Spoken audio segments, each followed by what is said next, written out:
இன்று அதிகாலை கெரிக்கின் தாசே பண்டிங் அருகே கிழக்கு மேற்கு நெடுஞ்சாலையில் உப்சி பல்கலைக்கழக மாணவர்களை ஏற்றிச் சென்ற பேருந்தும் பெரோடுவா அல்சா வாகனமும் மோதிய கோர விபத்தில் குறைந்தது 15 பேர் பலியாகி இருப்பதாக நம்பப்படுகிறது.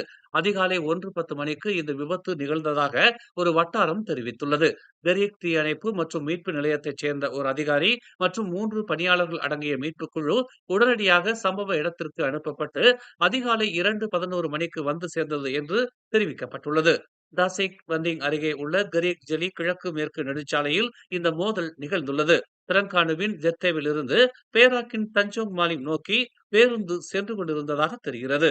அதிகாலை 1:10 மணிக்கு கரீக் மருத்துவமனையில் இருந்து இந்த சம்பவம் குறித்து தகவல் கிடைத்ததாக உலு பேராக் சிவில் பாதுகாப்பு படை செயல்பாட்டு கட்டுப்பாட்டு மையம் தெரிவித்துள்ளது. சம்பவ இடத்திற்கு வந்தவுடன் பெரடுவா அல்சா எம்பிவி மீது மோதியதில் பேருந்து கவிழ்ந்திருப்பது கண்டுபிடிக்கப்பட்டது என்று அது ஒரு அறிக்கையில் தெரிவித்துள்ளது.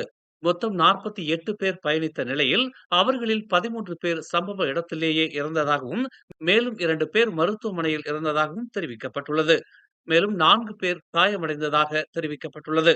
இந்நிலையில் அங்கு பெரும் பரபரப்பு ஏற்பட்டுள்ளது.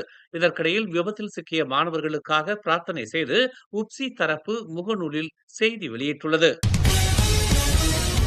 மேலும் செய்திகளை தெரிந்து கொள்ள தமிழ் மலர் நாளிதழை பாருங்கள். உடனுக்குடன் செய்திகளை தெரிந்து கொள்ள தமிழ் மலர் இணையதளம், தமிழ் மலர் செயலி மற்றும் மலர் டிவி யூடியூப் சேனலை வலம் வாருங்கள். எங்களோடு இணைந்திருக்க மலர் டிவியை பதிவு செய்து கொள்ளுங்கள்.